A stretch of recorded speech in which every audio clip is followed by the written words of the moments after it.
Cerita diawali di sebuah dungeon level 1, di mana dungeon ini terlihat familiar dan sedikit angker. Bagus. Rupanya di sini terjadilah pertempuran sengit antara sebuah guild dan sebuah monster.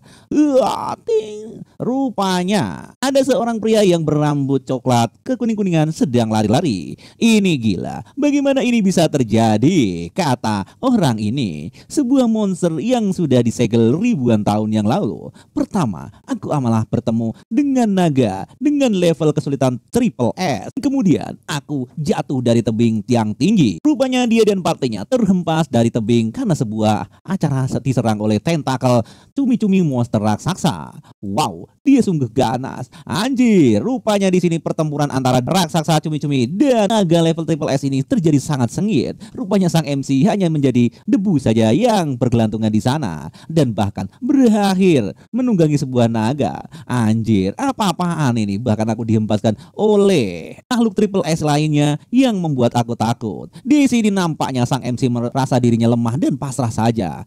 Apa yang terjadi? Beberapa waktu lalu aku hanya gelandangan biasa, berusia 30 tahun dan sini aku menjadi brutal seperti ini. Bagaimana bisa? Bagaimana bisa? Gelandangan berusia 30 tahun biasa saja terlahir kembali dalam keadaan kacau balau seperti ini. Batin sang MC di dalam hatinya. Di sini dia pun terheran-heran dengan keadaannya dan ada dua sesosok pendekar pahlawan yang menyelamatkannya. Yang mulia, sadarlah yang mulia.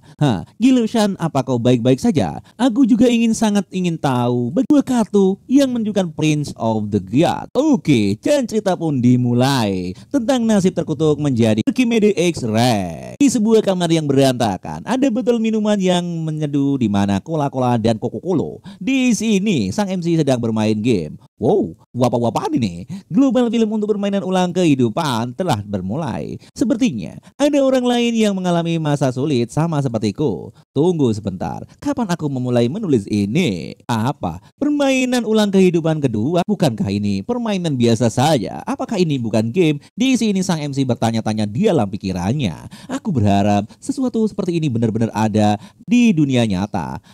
Sambil dengerin lagu koplo, dia pun termenung. Permainan ulang kehidupan kedua ya. Kehidupanku dapat diringkas dalam 3 baris. Aku tumbuh di panti asuhan tanpa ibu dan ayah seperti orang lain. Setelah lulus aku bekerja di pabrik menjadi budak korporat. Dan kemudian sekarang di usiaku 30 aku bekerja paruh waktu sambil belajar untuk ujian PNS. Dan rupanya ini membosankan. Jika itu ada kehidupan kedua dalam seperti ini atau sebuah game, itu adalah permainan ini, yaitu dunia yang terlupakan oleh Tuhan AKGKW. Dan ini menjadi judul dari manhwa ini ya friend ya. Yang tanya-tanya judul manhwanya gue kasih tahu di video ini. Oke, lanjut ke cerita. Saya sudah menaikkannya selama lebih dari 1 dekade. Jadi saya bukan hanya seorang veteran. Aku adalah fosil yang telah menguasai setiap strategi yang ada di dalam game ini. Setelah 30 tahun, semua saya memiliki ada apartemen 1 kamar ini saja. Andai saja hidup memiliki panduan strategi, apakah hidup sepertiku ini akan berubah juga? Mencari anggota untuk pemain kedua hidup kita ini berangkat ketika aku bergabung lagi. Wow, di sini ada notifikasi di dalam sistemnya. Rupanya orang ini bosan hidup sehingga ngasih aku pesan seperti ini di sistem. Ya, bukan berarti aku punya hal yang lebih baik sih untuk dilakukan di dunia nyata. Sekalian saja aku ikut bermain. Di sini sang MC mengotak-atik komputernya untuk bermain. Dan dia membalas cat-cat yang ada di sana. Wow, untuk orang yang hanya melakukan shit posting karena bosan, dia menganggap ini dengan sangat serius. Apa yang terjadi? Wow, ini payah. Harusnya aku mengabaikannya saja, nggak balas BA-nya aja. Oke, kalau begitu tanya-tanya sedikit saja. Dan setelah 1 menit kemudian aku menyesalinya. Ada apa kesenangan? Tidak ada sensasi yang lainnya. Semua omong kosong itu hanya untukku. Omong kosong katamu. Di saat sang MC mengira ini hanya permainan biasa, dia mulai tertarik ke dalam dunia game. Bagaimanapun, mari kita lihat apakah kau bisa bertawa setelah ini. Kali ini, dia tersedot dalam monitor dan juga handphonenya tertinggal di sana. Situasi apa ini? Apa yang ada di wajahku? Sumpul, tanganku juga terikat. Diculik? Apa aku diculik? Kapan? Tapi kenapa pertanyaan itu terus menghantui di sini? Wow. Di sini ada beberapa orang 5 assassin yang sedang menangkap menangkapnya. Pangeran ketiga dari Kekaisaran Magic Val. Rupanya kau sudah datang. Gimana keadaanmu pangeran? Goals Elo Divel. Di sini MC menjadi manusia gendut yang tidak berguna. Hah? Kalian lepaskan ikatan mulutnya. Hei, angkat kepalamu pangeran gembrot. Tatap mataku baik-baik dan jawab pertanyaanku. Oh, garis ini apa yang terjadi di sini? Aku kurang paham. Ya, wajahnya aku yakin seperti ini. Ya, itu wajahnya aku yakin. Sini ada pengulangan kata antara pemrograman dan orang mengucapkannya. Itu adalah adegan yang persis sama dari game tadi. Tetapi pangeran ketiga acara pembunuhan. Rasanya seperti aku sedang bermimpi, tapi apa aku pernah memiliki mimpi seperti ini sebelumnya? Ada sesuatu yang tentang ini yang terasa familiar di dalamnya. Aku rasakan untuk tidak mencoba-coba hal-hal lucu. Pangeran ketiga. Tapi mengapa mereka memanggilku pangeran ketiga? Apakah ini semacam lelucon atau sebuah fantasi epik dari game GFW ini? Hari ini kamu akan dieksekusi sampai meninggoy. Atas nama rakyat dari Desa Konoha, dan kelapamu akan dikirim ke ayahmu segera. Permisi tuan-tuan, tunggu sebentar, ada kesalahpahaman di sini. Sudah aku bilang pangeran, jangan mencoba hal-hal aneh di sini. Rupanya sang MC terheran-heran, dia mengeluarkan darah. Dia mungkin tidak lebih dari seorang yang degenerat, tapi dia memiliki darah kekaisaran keluarga alias darah biru. Ketika kekaisaran melihat kepala ini, saya ragu dia akan menyetawakannya begitu saja. Ini bukan lelucon epik, ini nyata. Saya Goliath Degenat yang tidak berguna itu. Rupanya sang MC di sini menjadi seorang kekaisaran yang tidak berguna alias sampah. Dia dibuang dan diasingkan ke Kekaisaran Magival di usianya yang sangat muda. Dikenal sebagai pangeran babi atau dia dihapus dari garis kesuksesan karena kemalasannya dan perilaku anehnya di dunia ini. Dia hanya NPC buangan karakter minor. Tunggu sebentar. Jika aku NPC, lalu siapa pemainnya? Yang berarti hidupku berakhir di sini, bukan? Kata sang MC. Rupanya seperti itu. Sekarang pangeran ketiga, ada kata-kata terakhirmu sebelum kau meninggoy. Di sini dia hanya terdiam saja. Aku tidak tahu apa yang terjadi di sini. Tapi aku bukan pangeran ketiga. Batin sang MC, jangan konyol. Mata merahmu membuktikan kau berasal dari garis darah kekaisaran Romawi kuno, dan tubuh gemukmu yang jelek itu membuktikan kau adalah pangeran ketiga. Hentikan permainan kalian, tidak ada jalan keluar. Apa yang terjadi? Ini gokil. Aku bahkan tidak sempat menjadi karakter utama. Aku hanya figuran di sini yang secara acak masuk. Ini adalah competitive faket atau persetan, dan semua ini atau gua cuman dianggap sampah. Aku berinkarnasi hanya untuk dipanggil kepalaku saja. Tidak ada yang spesial, aku akan membuatnya tidak sakit. Dan rupanya di sini sang MC hanya pasrah saja. Aku tidak bisa mati seperti ini. Ada sesuatu yang harus kulakukan. Rupanya di sini waktu seolah-olah berhenti. Tapi apa itu tadi? Kenapa tidak sakit? Apakah sudah terpotong? Dan kemanapun dia memandang, seluruh pergerakan terhenti saat itu. Apa-apaan? Kenapa semuanya membeku seperti es? Apa yang terjadi di dunia ini saat ini? Ternyata itu adalah sebuah sistem yang muncul di sana. Host, pemain player akan segera dimulai. Silahkan ambil stick dan handfree Anda. Pemain sekarang akan bermain sebagai karakter bernama Gilshon Elo The Valen. Anjir, aku hidup, tapi kenapa aku jadi tokoh sampah semacam ini? Jika aku pemainnya, aku bisa bertahan hidup di sini mungkin. Semuanya akan menjadi nyata. Dunia ini berasal dari permainan yang merupakan satu-satunya gairah dalam hidupku. Di dunia yang ditinggalkan, dan aku adalah veteran sejati dari permainan ini. Ini sungguh mengasihkan. Walaupun aku menjadi karakter sampingan alias sampah. Dengan kata lain, aku adalah panduan strategi berjalan yang tahun di luar nara. Atau alias, di sini admin bisa menyimpulkan aku adalah pro player yang sudah ketahuan luar dalam dari game ini. Bonus awal perbaikan atau kepala pemain. 3 poin status telah diberikan. 2 poin keterampilan telah ditambahkan. Misi lari dari krisis telah diberikan. Oke, kalau begitu. Poin statik untuk meningkatkan kemampuan karakterku dan poin keterampilan untuk mempelajari teknik baru. Misinya mungkin hanya bertahan hidup dari situasi yang jelas seperti ini. Ini seperti seseorang menekan tombol pause, semuanya membeku. Aku hanya bisa melakukan gerakan yang diperlukan untuk maju. Sama seperti dalam permainan sebelumnya. Ini memberikanku waktu sejenak untuk membuat pilihan. Berarti aku akan segera dikirim kembali ke tempat semula. Poin dan misi bisa diurus nanti. Yang penting kita selamat dulu. Yang terpenting saat ini adalah apakah aku hidup atau mati? Hari ini tergantung pada hari ini. kartu takdir. Silakan host untuk memilihnya. Sebuah fitur yang berfungsi sebagai kelas, memberikan bonus statistik, keterampilan unik, peralatan eksklusif, dan bahkan episode karakter khusus. 3 kartu diambil secara acak dari setumbuk 10.024. Dan dari ketiga kartu itu, aku bisa hanya menyerap 1 kartu yang bisa kugunakan. Memulai pengecokan kartu. Memilih kartu tepat adalah masalah keterampilan, tapi ketika kartu yang kamu dapatkan murni keberuntungan. Pengocokan selanjutnya tidak akan terjadi sampai level 10, kecuali itu adalah quest hadiah. Segalanya tergantung pada ini. Ayo lakukan ini, permainan keberuntungan dan keterampilan akan segera dimulai. Rupanya di sini permainan baru saja dimulai di depan sang MC. 3 kartu untuk pengocokan sudah tersedia. Selamat kepada host, silahkan memilih kartu Anda. Saat aku memilih kartu, waktu yang terbeku ini akan berakhir. Semua tergantung pada keberuntunganku dan pilihanku. Kepada bisa terpotong seperti tahu saat permainan kembali dimulai. Sensasi semacam ini sangat mencekam dan mendebarkan.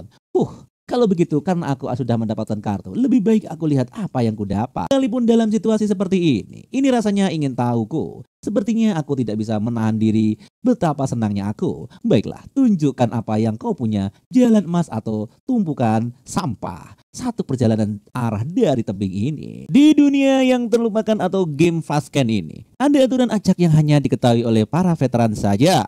Yaitu salah satu kartu selalu merupakan tipe pertarungan jarak dekat yang dijamin dan mudah dimainkan. Di sini ditambah nilai rata-rata dari 3 kartu adalah B dan C dan lain-lainnya. Jadi mereka kita tarik 1 tank peringkat A yang kuat dan anggap saja selesai. Bukannya aku meminta sesuatu yang gila, bukan? Tentu saja aku menganggap keberuntungan ini adalah hal yang biasa. Rupanya benar. Gladiator budak peringkat F. Gladiator budak takdir peringkat F telah muncul. Rupanya seperti itu. Apakah kau bercanda? Baik, aku lihat yang lain. Aktor teater gagal peringkat D telah muncul. Aktor teater gagal peringkat D. Di sini sang MC terus memilih kartu supaya dia bisa keluar dari masalah ini. Anjir, lama-lama kepalaku bisa pecah. Nilai rata-rata seharusnya bon pada tarik pertamaku itu berarti tidak mungkin. Rupanya keberuntunganku sangat buruk. Oke, kita coba lagi. Oke, ini sebuah kartu S rank rupanya. Baik, kita lihat keberuntunganku. Di sini kartu yang di depan sang MC menyala hebat dan terhempaslah kekuatan dahsyat yang mengalir di sana. Anjir, apa itu? Rupanya itu sebuah kartu triple S yang bernama Transcender. Ini benarkah Transcender? Dan seorang Archimage di atas itu dan seorang yang mungkin bisa menolongku dalam keadaan ini. Holy like, sungguh luar biasa. Panduan eksternal Transcender pun dimulai. Apa-apaan yang sedang terjadi saat ini? Kartu Transcender adalah tingkat tertinggi dan hampir mustahil untuk didapatkan. Ini adalah pertama kalinya aku memulai permainan dengan kartu Transcender yang lupanya levelnya setara untuk S. Untuk kartu Archimage di sini berfungsi untuk pemberian kerusakan jarak jauh terhebat. Tapi yang tidak kusadari, bagaimana bisa kartu level S ini muncul langsung di awal game? Apakah karena aku bukan karakter pemain tapi seorang NPC? Jujur saja mungkin itu dia alasannya. Tubuh yang saya tempati saat ini adalah milik seorang NPC bernama Golation Felix. Dia adalah seorang pangeran kerajaan ini. Memang dia jadi pangeran tidak guna, tetapi tidak seperti karakter buatan pemain lainnya. Dia memiliki cerita latar belakang dan daerah kerajaan yang nyata. Dan menurut latar belakang cerita yang aslinya, keluarga kerajaan Vault itu sangat OP parah, penuh dengan penyihir bertalenta luar biasa dari generasi ke generasi. Bagaimanapun, kurasa ini saatnya memilikinya. Satu-satunya kabar yang menyenangkan adalah di sini kartu yang bisa menghentikan kelapaku terguling saat ini. Kejutan kartu itu bukan Archimage. Pikir menjadi Transcender berarti semua tak tersentuh. Memang kartu itu memberikan bonus stat yang lumayan, keterampilan unik, peralatan khusus, dan episode eksklusif. Tetapi satu-satunya hal yang bisa aku gunakan sekarang adalah 3 keterampilan unik yang terkait dengan setiap kartu. Memiliki Archimage, keterampilan unik tersebut termasuk gerakan pertahanan yang disebut kontrol bidang dimensi. Baiklah, tetapi ini hanya berfungsi melawan senjata magic atau difungsi magic. Dan yang terburuk dari semuanya, semua keterampilan penyihir membutuhkan waktu untuk menyalurkan mana dari lingkaran mana hati sebelum diaktifkan. Masih belum bisa menyelamatkanku. Ini tidak membuatku lulus dengan mudah. Tetapi jika aku bukan seorang veteran, aku akan memilih Archimage. Dengan kepalaku akan tetap pas di tempatnya. Dalam permainan aku hanya akan sinun dan hidup kembali. Tapi ini berbeda. NPC tidak bangkit dari kematian. Jika kelapakku dipenggal ya sudah. Dan dinginnya udara yang kurasakan dari pedang di leherku itu berteriak bahwa ini nyata. Aku serius tidak percaya ini. Aku tidak tahu siapa yang menyeretku ke dunia ini. Tapi itu tidak cukup hanya untuk mendorongku ke dalam tubuh karakter sampingan NPC yang sampah semacam ini. Sekarang aku akan terpegal dan aku baru saja mengeluarkan kartu Archimedes seolah-olah mengajariku. Ya sudah, mari kita coba bertahan hidup saja. Di sini sang MC malah mengaktifkan skill sampah. Aku akan bertahan hidup apapun yang terjadi. Takbir F-Rank Gladiator Budak telah dipilih. Apakah Anda yakin dengan pilihan Anda? Tidak percaya aku menukar sesuatu yang transendental demi sampah tingkat bawah ini. Ini gila. Aku menyukainya. Sensasi macam ini aku rasakan. Sampai jumpa lagi Green Mage. Kita akan bertemu lagi kapan saja. Semoga saja. Kartu Gladiator Budak takdir peringkat F telah dipasang otomatis. Anda telah mendapatkan 3 keterampilan unik dari Gladiator Budak. Permainan dimulai kembali dalam 5 detik. Semoga Anda beruntung. Mereka pikir mereka sedang berurusan dengan siapa? Semoga beruntung katanya. Omong kosong. Batin MC yang marah-marah. Karakter tingkat sampah biasanya berarti roll adalah satu-satunya solusi, tapi tidak ada roll di sini. Mengulang undian sampai Anda mendapatkan sesuatu yang bagus. Itu maksud reroll. Dalam cerita asli, orang ini kehabisan darah dan mati di sini. Tapi sekarang karena aku telah memasuki dunia ini, mengambil alih tubuh ini, dan kita tidak akan tahu apa yang akan terjadi. Tunggu, bagaimana cara menggunakan keterampilan? Permainan pun dimulai. Tunggu sebentar. Rupanya yang itu pun terayun di lehernya. Dan kemudian kerja bagus semuanya, ayo kita mundur secepat mungkin dari sini, kata kapten yang memenggal kepala si pangeran. Keluar sesuai rencana melalui gerbang di pegunungan Lukman tadi. Oi komandan, ya ada apa? Pangeran ketiga, dia masih hidup. Apa? Itu tidak mungkin. Kami jelas melihatnya. Kau menebasnya. Hampir saja kelapakku hilang. Bagaimana ini mungkin terjadi? Maksudku, aku senang. Aku secara insting mengikuti cara menggunakannya. Tapi ini sangat menjijikkan. Terasa seperti di neraka dan mendebarkan. Aktivasi keterampilan berhasil. Keterampilan Restore King tidak bisa digunakan lagi selama 24 jam. 3 keterampilan Gladiator Budak, Agon Kick, Sudden Kick, dan Return Kick. Agon Kick memakai penahanan non-literal dan mengalami kerusakan yang tidak menyebabkan kritis. Penggenakan mental cooldown 15 menit. Wajir mempunyai cooldown juga rupanya. Gerakan mencolok untuk menyebabkan pertahanan berlebihan, tetapi output kerusakan minimal yang bernama Sudden Kick melakukannya dan mempunyai cooldown 15 detik. Dan alasan aku membuang kartu Transcender dan memilih kartu sampah ini, Gladiator Budak, adalah resistansinya sangat tinggi. Kamu dapat membatalkan satu serangan fatal cooldown 24 jam. Kartu ini terkenal di kalangan pengguna yang bermain dengan cara yang sesat. Keterampilan ini terdengar bagus, tetapi semuanya cacat dalam beberapa cara. Situasi untuk menggunakan ini tidak pernah muncul. Itu sebabnya kartu ini bernilai F. Pangeran ketiga, kenapa kelapamu masih ada di sana? Jika dia menyerang leherku lagi, tidak ada kesempatan kedua. Aku harus bertindak terlebih dahulu. Aku tidak tahu trik apa yang kau lakukan, tapi itu tidak akan menyelamatkanku. Dasar kurang ajar kau. Blue Dimensi. Di sini rupanya sang MC mengatakan hal yang menarik dan MC nggak tahu maksudnya. Di sini yang di belakang berambut biru hanya termenung di sana. Apa maksudnya? Pangeran ketiga, apa kau sudah gila? Tidak lebih penting lagi bagaimana kau tahu namaku? Beraninya kau. Apa kau benar tidak mengenali tuanmu merasuki tubuh ini kah? Ini aku tuanmu. Aku adalah dewa pembalasan Aulom. Ini adalah para pastor pembalas dari gereja agung Aulom. Mereka melayani dewa pembalasan. Dari ironisnya, mereka juga seorang pembunuh. Gereja agung Aulom adalah salah satu dari 3 faksi utama dalam permainan, bersekutu dengan para revolusioner. Dan sekarang mereka telah menculik seseorang pangeran kekaisaran. Bukti yang cukup atas tujuan mereka untuk menggulingkannya. Jika aku ingat bertahan hidup, aku perlu bertingkah seperti aku, meremehkan kartu aktor teater yang sudah gagal. Di sini aku hanya berakting lebih keras lagi untuk memerankannya. Woi, ini aku Aulem. Aku telah turun ke wadah ini. Apa kalian bodoh? Tidak mengenaliku. Ini menjijikan. Lepaskan aku. Tidak bisa dipercaya begitu saja. Cencang dan kurung ajar dia. Apa kau baru saja mengerahkan jari kotormu padaku saat aku di dalam tubuh ini? Kau sudah gila atau gimana? Beraninya kau mengangkat tanganku padaku? Ini mungkin aku bertindak terlalu jauh.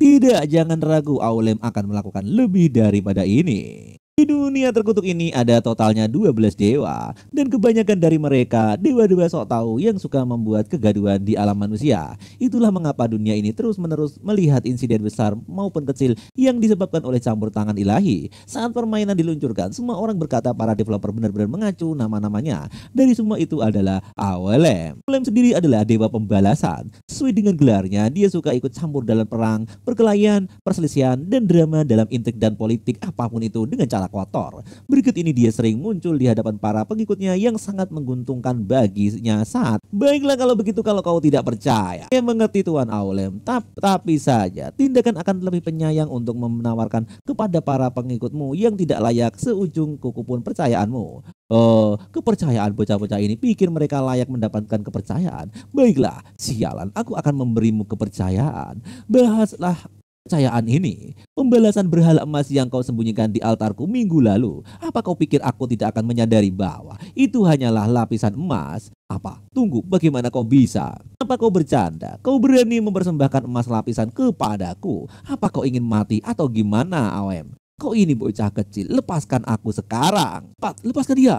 Kami minta maaf Tuan Aulem. Bagus, sepertinya kebanyakan dari mereka terjebak dalam aktingku yang meyakinkan. Maksudku tidak ada yang menyangka pangeran ketiga Goleshansi tidak berguna ini untuk melakukan aksi seperti ini orang yang dikenal saat ini. Meskipun orang tua Bambilo masih terlihat curiga. Info karakter Bambilo di Mengce, Imam Besar Gereja Agung Aolem. Dia adalah tetua yang dingin dan cool aktif yang memimpin para iman pembalasan, bertindak sebagai pembunuh untuk kaum revolusioner dan mengatur insiden pembunuhan pangeran ketiga.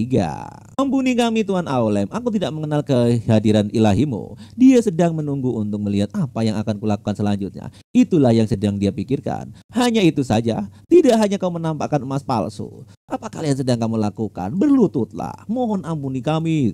Oh, mereka pun berlutut di hadapan Aulem. Kami memohon belas kasihanmu Tuan Aulem. Merupakan suatu kehormatan dan kerendahan hati untuk menyaksikan kehadiran ilahimu seperti ini. Tapi mengapa turun langsung daripada memberikan orekmu kepada Uskup Agung? Sialan, orang tua bangka yang tajam. Dia masih mencurigaiku dan ada orang lain di sana. Siapa orang itu? Dia membuatku tidak nyaman, itu membuatku gila. Aku membutuhkan pengamanan yang lebih kuat. Biar aku perjelas, Golesan, pangeran ketiga, ada seorang rasul pilihan, dipilih langsung olehku. Jangan pernah berpikir untuk menyentuhnya. Apa? Wajahnya seperti baru saja menggigit kotoran. Masuk akal dia akan kehilangan target utama yang mereka usahakan dengan keras. Goleson, pangeran ketiga kerajaan ini, suatu hari akan bergabung dengan revolusi kami. Apa kau mendengarkanku? Dimengerti. Lalu sesuai dengan kehendak Lord Aulem, kita akan membiarkan pangeran hidup kembali. Setelah mereka kembali, dia akan meminta konfirmasi kepada Uskup Agung. Dan kembali setelah tatapan mata itu, dia yakin pada dirinya sendiri seperti dia berkata, dia bisa membunuhku kapan saja. Yang berarti ada yang lain di balik ini semua. Seseorang memberinya informasi dalam. Kecuali semua ini pekerjaan orang dalam, tidak mungkin. Bahkan seorang bangsawan yang tidak diakui, aku akan biarkan mati di lubang neraka seperti ini. Dengan begitu banyak orang yang menginginkan kepala Gulishan, kekaisaran pada dasarnya adalah penjara tertutup tanpa jalan keluar bagiku. Bamilo, pangeran ketiga tidak akan kembali ke istana kerajaan. Dia akan pergi ke Aulurax. Dia akan menjadi rasul. Jadi bukankah sebaiknya kita persiapkan diri sebaiknya mestinya? Apa? Tunggu apa yang kau jangankan. Anak ini tetap amalan dalam perjalanan ke Aurax. Tidak, bukan hanya aman. Dia harus diperlakukan dengan hormat dan rasa hormat mutlak. Aurax, kota terbesar di barat dan ibu kota kaum revolusionis. Bagi kaum imperial, ini adalah wilayah musuh. Tapi karena aku tahu apa yang akan terjadi di masa depan, mungkin sebenarnya lebih aman bagiku. Selain itu, semakin banyak kau tahu tentang Aurax, semakin banyak kau bisa memanfaatkannya. Kartu Arkemek tentu sayang sekali, tapi aku akan melepaskannya. Ada banyak cara lain untuk mencuri sistem ini. Apa yang kamu tunggu? Ayo bergerak sekarang.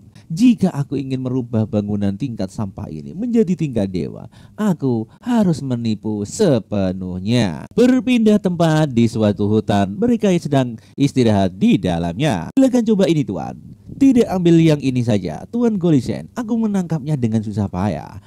Milikku dipanggang lebih baik, silakan coba. Bagaimana dengan minuman yang revolution dan Tuan Golishan? Aku ditusuk dengan kecepatan seperti ini, berhenti menyodorkan barang ke wajahku. Para gentleman, diet. Oh, dan sudah kekuatan aku sedang diet. Enggak. Ingat, apa kalian tahu apa itu diet?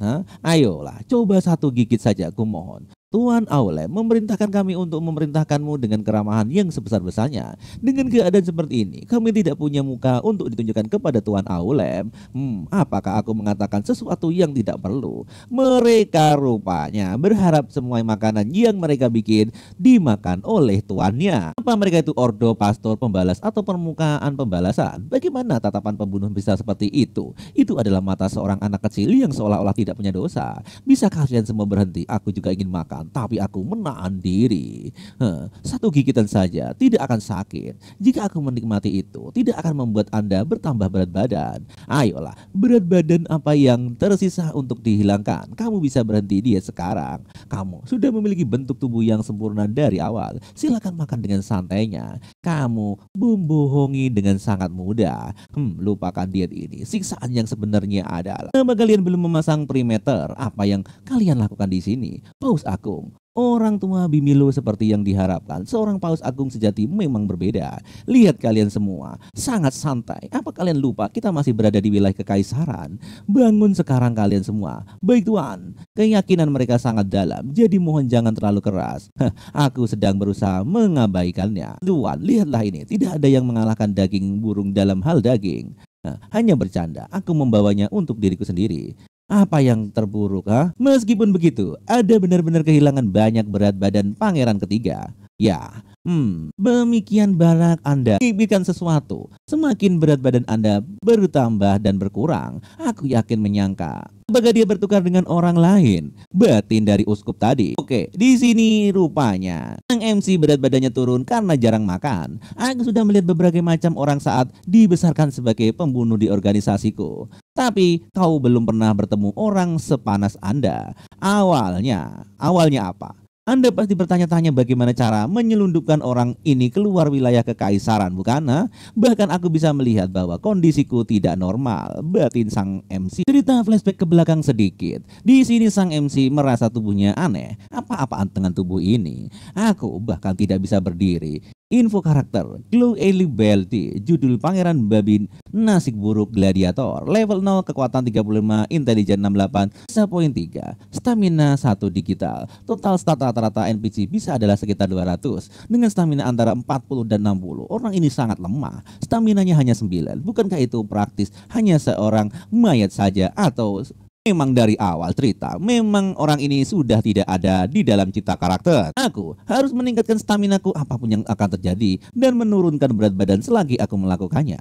Ayolah, kita baru saja berangkat. Bagaimana kau sudah bisa pingsan di sana? Ini buruk. Dengan kecepatan ini kita akan berada dalam bahaya, batin salah satu pengawal dari uskup agung itu. Tapi kita tidak bisa begitu saja meninggalkannya. Setelah apa yang dikatakan Lord Alwolem, harus kita menggunakan ramuan. Tidak ada ramuan. Jika terpaksa para imam membalas, mungkin harus bertarung di tempatku. Tetap saja menjadi beban bagi orang lain seperti ini. Perasaan yang menjijikkan. Di sini sang MC pun menggedor-gedor kepalanya ke tanah. Apa yang dilakukan? Tidak perlu ramuan. Aku bisa sendiri. Ayo kita pindah. Keahlian rasakan sakit telah diaktifkan. Efek berlangsung selama 30 detik. Testing of the Pain secara signifikan meningkatkan pemulihan fisik dan mental saat menerima kerusakan, tidak mematikan tanpa serangan lanjutan. Waktu pemulihan 15 detik. Woldio poin 40 pot. Statistik yang sangat rendah dapat ditangkatkan dengan cepat melalui pelatihan bahkan tanpa investasi poin. Jika aku akan menjadi beban bagi pasukan, lebih baik aku membenturkan kepalaku beberapa kali. Tidak. Di sini sang MC mencoba untuk melukai dirinya. Apa yang dia lakukan? Apa itu benar-benar pangeran ketiga Goleshan? Dia sangat kuat. Pangeran ketiga nakal yang terkenal. Sebagai hasil dari pelatihan intensif stamina, Anda telah meningkatkan stamina ke 37. Dan jadilah seperti ini. Ini hanya awal. Aku masih harus menempuh jalan yang panjang, batin sang MC. Pangeran ketiga, besok kita akan tiba di lokasi gerbang teleportasi yang kita gunakan. Kita akan kembali ke Aurak melalui gerbang itu. itu. Namun ada sedikit masalah. Misi awal kita adalah membunuh Anda, bukan membawa Anda kembali hidup-hidup. Tidak ada yang menyangka Anda akan menjadi Rasul Tuan Aulem. Tapi aku tahu bahwa Anda memiliki sekutu di dalam. Silahkan bicara dengan bebas. Anda benar. Rencana awal kami adalah meningkatkan mayat sebagai bukti, tapi kami gagal. Tapi bukan berarti pangeran ketiga telah resmi kembali. Jadi sulit dari sudut pandang mereka. Mereka akan berpikir aliansi telah runtuh. Dan karena mereka tahu siapa kami, tidak sulit untuk memprediksi rute pelarian kami. Gerbang itu kemungkinan besar sudah dihalangi para pasukan. Tentu saja, kami adalah para paus pembalas elit dari revolusi. Kita bisa menerobos, tapi keadaan akan menjadi berbahaya. Jadi jika mereka menyeberang dari kedua sisi ini, berat apapun itu, kita harus mempercepat segala sesuatu lebih cepat lagi. Tetapi saja, aku terkejut Anda tahu ada kolaborator di dalam. Apakah Anda juga tahu siapakah orangnya? Tentu saja aku tahu, batin sang MC. Vexok Zigmos, Menteri Urusan Internal Kerajaan. Aku tahu apakah aku salah dan apa yang membuat Anda begitu. Aku tidak mengira akan mendapat pertanyaan ini. Dia tidak hanya mengujiku, Bamilo benar-benar pantas dan penasaran tentang diriku. Jika aku ingin mempertahankan para paus membalas di bawah pengaruhku, aku perlu membuktikan diri bahwa aku ini keturunan yang dipersiapkan oleh Dewa Olem. Pikiran baik-baik Zerik Mos bukanlah NPC yang bisa dibuang, dan aku tahu setidak gerakannya. Menteri mungkin berpihak pada kekaisaran, tapi akarnya berasal dari suku Han. Kekaisaran dan Han berperang memperebutkan kendali atas barat laut sebelum lama ini. Lagi pula kaum Han berikat dengan erat dengan tentara revolusioner. Putri baru saja menikah bukan? Suaminya berasal dari keluarga bangsawan pribumi di dekat perbatasan. Seperti yang kau tahu, kekaisaran dan kaum revolusioner secara teknik dalam gencatan senjata mereka tidak pernah akur, tapi pertempuran kecil sering terjadi di dekat perbatasan. Seorang bangsawan pribumi dari wilayah itu hanya bisa menjadi salah satu dari dua hal: musuh bebuyutan revolusi atau kolaborator. Dia meningkatkan putrinya untuk menciptakan hubungan dengan revolusi. Dan pernahkah itu dengan seseorang dari kuil agung Aulem? Itu artinya menantu menteri mungkin. Pengikut atau pendeta Aulem. Benar bukan, Paus? Sugoi, sungguh luar biasa. Aku memang mengagumkan. Andai saja aku belajar seperti ini dari dulu. Di sini, sang pendeta hanya tercengoh mendengar penjelasan sang MC. Mencengangkan, sungguh mencengangkan. Siapa sangka pangeran ketiga memiliki wawasan yang tajam seperti itu. Saat beberapa dari bagaimana dunia melihatnya, itu tatapan seseorang yang sepenuhnya memiliki nilai ulang dari dirinya. Secara teknik dia melihat cangkang Golesom, bukan aku, batin sang MC. Ngomong-ngomong, jalur pelarian sudah dihalangi. Pangeran Gilosan yang seharusnya mati masih hidup. Dalam cerita asli, pangeran ketiga Gilosan seharusnya sinu 4 hari yang lalu. Tapi sekarang aku masih selamat. Semuanya tidak lagi mengikuti naskah permainan. Zerik, Menteri Dalam Negeri, akan menggunakan kartu terkuatnya. Unit pertahanan terdekat dengan gelombang teleportasi Gunung Lokman di timur laut ibu kota Kertion adalah kesatria pasukan khusus. Komandan adalah Arceus Elon Riot. Bagaimanapun kita harus melepaskan diri dari pengejaran dan mencapai gerbang. Jadi bertahanlah sekuat apapun itu, kata Pus. Jika kita berlahan-lahan sekarang dan dikepung dari depan dan di belakang, itu akan benar-benar bahaya. Tidak, itu tidak akan berhasil. Kita tetap tidak akan bisa menembus mereka, kata pangeran ketiga atau MC kita. Lalu, apa yang harus kita lakukan, Tuan? Aku harus mencari rute baru, jalan yang belum pernah diambil dalam permainan sampai sekarang. Jalan yang harus kutempuh sebagai Gilison, dan yang harus ditempuh Gilison sebagai diriku adalah lihat, pangeran ketiga Tuan Aulem memerintahkan kami untuk membawamu ke tempat aman. Mari kita tunggu di sini sebentar. Tunggu di sini untuk apa, Tuan? Jadi, kau berencana menunggu beruang dan bulbul yang akan mengejar kita? Apa aku salah, Tuan? Menunggu para pengawalmu, bukan begitu? Apa masalah orang ini serius? Tempat sasaran dan sekarang dirimu terkunci. Ayo katakan, Tuan, aku akan merobek mulutmu jika kau tidak mau bicara. Karena dia sudah berbaca padaku, sekalian saja aku mencari tahu sebanyak yang aku bisa. Jawab aku, pangeran ketiga. Kesabaran pedangku tidaklah panjang. Dan siapa kau ini? Kenapa kau harus menjawab seseorang yang bahkan tidak aku kenal? Dan apa itu tadi? Pedangmu tidak punya kesabaran. Apa kau pikir Imam Besar Bamilo akan membiarkan itu begitu saja? Kau bocah kecil sialan. Dia lebih mudah diprovokasi daripada yang kupikir. Baiklah, akan ku memberimu dua jawaban. Pertama, aku tidak punya niat untuk kembali ke istana. Satu, jika itu iya, apa aku akan mengejar para imam pembalas sampai ke sini daripada mengulur waktu? Kedua, kau benar. Aku sedang menunggu beruang dan bulbulun. Wah, apa yang kau maksud, Tuan? Tapi aku perlu penjelasan kenapa aku bahkan tidak tahu kau ini apa. Dan seperti catatan aku sebagai membenci orang-orang seperti kalian. Apa kurang ajar ini? Aku mengampuni hidupmu dan kau masih tidak tahu di mana tempatmu. Hah? Apa-apaan? Tunggu. Apakah itu aroma bunga? Hentikan. Cukup apa? Apa itu tadi? Di sini rupanya Paus menghentikan mereka berdua yang sedang bertengkar. Kenalkan, ini putra ketiga, ini Irgal. Dia bukan bagian resmi dari gereja, tapi bisa dikatakan dia adalah rekan dalam perjuangan revolusioner. Jadi, dia benar-benar seorang tentara bayaran. Di dunia yang ditinggalkan oleh para dewa, karakter pemain tidak terikat pada fraksi tertentu. Dengan kata lain, mereka dapat bebas berkeliling dunia seperti tentara bayaran. Di sini ada 3 lambang suci. Dari Irgal, aku bahkan belum pernah mendengar tentang NPC dengan nama itu. Seperti yang kuperingatkan, orang ini mungkin juga manusia nyata seperti aku. Sekarang kau bisa bicara sekarang kan? Ceritakan mengapa kau menunggu beruang dan bulbul. Beruang dan bulbul merujuk pada Kerry Silon, seorang kesatria bintang 6 yang mengikuti putra ketiga Gilison seperti bayangan. Dan satu lagi, Terbaisu, seorang penyihir bintang 7 dan mentor Gilison dalam belajar magic. Ayolah putra ketiga, ceritakan pada kami mengapa kami harus menunggu mereka di sini. Imam besar, kita tidak punya waktu untuk ini. Kita harusnya mengubah menjadi mayat selagi kita bisa. Komandan kesatria pasukan khusus, Marcus Elon Riot. Apakah kau mengenalnya? Atau tidak, pilih salah satu dan jawab. Di sini mereka diam saja dan langsung menjawab. Tentu saja, aku tahu siapa dia. Siapa yang mengenal salah satu dari 3 ahli pedang hebat kekaisaran. Tapi pasti kamu tidak sedang mengatakan. Kamu pikir kamu bisa mengalahkan dia dalam pertarungan? Kenapa kamu tidak menjawab? Apa bibirmu terkunci rapat atau apa? Di sini Gil hanya terdiam saja. Jika kita terus maju lurus, Aaron Riot akan membantai kita semua. Dasar bodoh. Kamu tidak mengerti taktik pertempuran. Jika kau ingin mati, pergi mati sendiri saja. Marcus Riot, seorang ahli pedang di level 9 bintang, sebanding dengan pemain level 90 dalam ini istilah game. Dia adalah panglima perang yang terkuat saat ini. Monster di benua ini di antara NPC tingkat atas. Maksudku, menyerangnya bukanlah ide terburuk. Menghilang bahkan tanpa meninggalkan mayat adalah apa yang kamu inginkan.